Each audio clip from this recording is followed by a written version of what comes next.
Right, carrying on then. So next up we have The World's End, which is part 3 in the Three Flavours Cornetto trilogy by Simon Pegg and Nick Frost. Um, Obviously it's not a trilogy in the strictest sense. It's not, the storylines don't follow on from one another. It's more of a thematic trilogy. So obviously we've gone through zombies, we've gone through a murderous neighbourhood watch, and now we are on to, within this one, we've got the aliens. It's a bit of a reversal of characters as well, because for the first two films, you've had Simon Pegg playing the straight guy and Nick Frost as the comic foil. In this one, it's sort of reversed. Nick Frost plays an awful lot more of a straight guy kind of role to Simon Pegg's buffoon within this one. The basic story, I'm sure you already know it, is basically that a group of old school chums decide to reunite for various strange reasons to try and complete a pub crawl across their childhood home, in which I think there's 12 pubs to take in, and they tried this as children on the last day of school and they failed, and so they're going to try again now as adults in the intention to finally complete this challenge. I'll be honest, as a setup, it's a bit of a weak one. I think there are better ways they could have got everyone together than the way they do. And there's certainly the way Simon Pegg brings in the rest of his friends, who are played by there's Eddie Marsan, Paddy Considine, Nick Frost, and Martin Freeman. I've got huge amounts of time for all of them as actors, but I think certainly at times the actual plausibility of how he gets them together and whether they actually really would have come back on this journey with him, it really is stretching plausibility. But you know, they all get there, and they all they start off going from pub to pub, and it's actually quite a clever start, because they walk into the first pub and it's now basically become just this chain, and literally they walk in and they have their pint and they realise that it's all been taken over by a centralised brewery, and it's all very menus on chalkboards, the same kind of upholstery you see. I mean, certainly for me, what was quite interesting is that there are quite a few bars that I've been into that again look pretty much exactly the same as the one they got into there.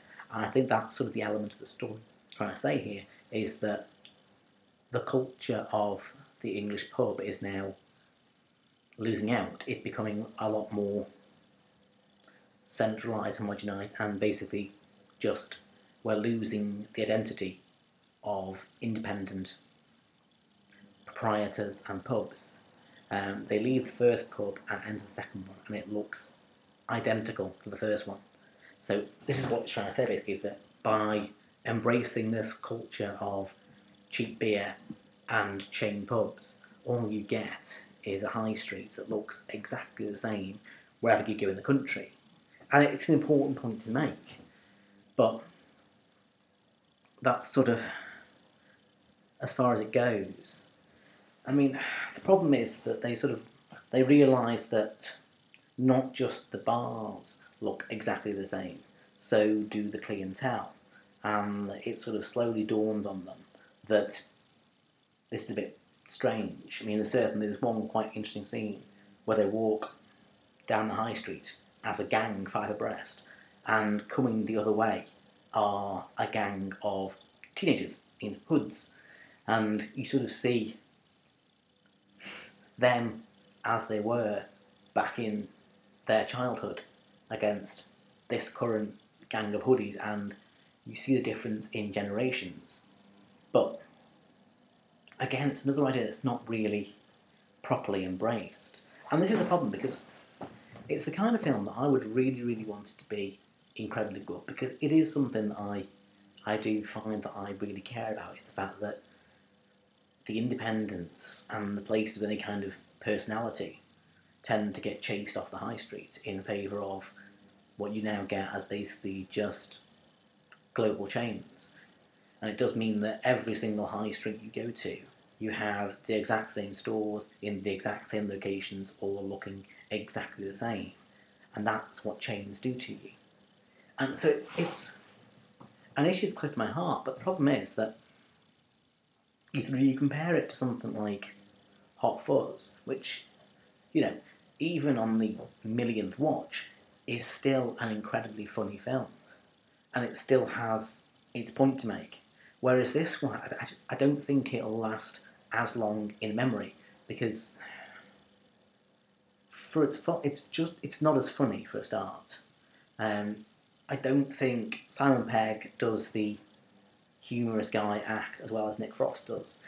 Nick Frost does do the straight man act actually quite well here, but ultimately Simon Pegg's character is just intensely irritating, and the idea is supposed to always be that the comic foil, the humorous character, is someone that you can have some sympathy with. You actually like the characters, whereas here there are very, very few characters you can actually genuinely like, with the exception of Paddy Considine and Eddie Marsan's characters. Apart from those two, everyone else just seems... this is the problem you've got, is that you shouldn't be wanting more screen time to go to the likes of Eddie Marsan and Paddy Considine when the film's two stars are Nick Frost and Simon Pegg, and yet their characters are just so bloody irritating and so devoid of any kind of redeeming feature that the only real characters who are in 3 dimensions and actually you want to spend some screen time with are the other characters at the sides. We quite like, you get Martin Freeman as well as the fifth member of the gang, and I've got an awful lot of time for Martin Freeman as an actor. I think he's extremely good. I even forgiven him for The Hobbit, which was bloody awful. But you find even Martin Freeman, you just start thinking, his character goes nowhere, and this is the whole thing. I mean, if you watch something like Hot Fuzz or Shaun of the Dead, every single character in there, even the ones who... you take something like, even say, the character Bill Bailey played in Hot Fuzz. He's only in 2 or 3 scenes, and yet, as a character, you know who he is. And for a lot of the characters in The World's End, they're just not developed in the same way. I mean, that's not to say the film is without its good points, and at times you do laugh at it. And it certainly has got, at its core, a really important message about the destruction of the high street and the invasion of the chain culture. There are a few really good cameos, particularly from Pierce Brosnan, who does an excellent cameo as their old teacher. So he's rather good. But I think just ultimately it leaves you feeling a bit flat. Certainly there's sort of a little... The conclusion, for a start, is awful. It really is an awful way to end a film. Particularly a way to end a trilogy of the quality this one has been. To just end it with a really, really bad ending. Properly awful. It just seems to go nowhere. I'm not going to say what happens, but literally I think everyone in the entire screen room just went, what? That's the ending? So, I mean, there's a bit of a vignette afterwards, which again is not particularly amusing even for me. I don't know, I mean, I get the impression that I'm sounding overly harsh on it, which I don't want to do. It was funny. There are some really good performances, particularly Eddie Marsan, who's absolutely brilliant in it. It makes a real change to see Eddie Marsan doing a sort of comic role. Particularly when I last saw him in a film, it was Tyrannosaur, when he is genuinely terrifying, and you're seeing him again in the adverts for Southlands at the moment, which again he looks really, really scary, and it's just one of those things you don't really expect to see Eddie Marsan playing a comedy character, but he plays it really, really well. So it's some good performances, it's got a good message at its heart, but ultimately the characterisation is poor, the story is poor, and it just, to me, it's a really, really sad way to end what has been a really, really good trilogy. Like I say, I don't mean to sound too down on it. I think it's possibly just the fact that the first two were so good, and this is not in the same league.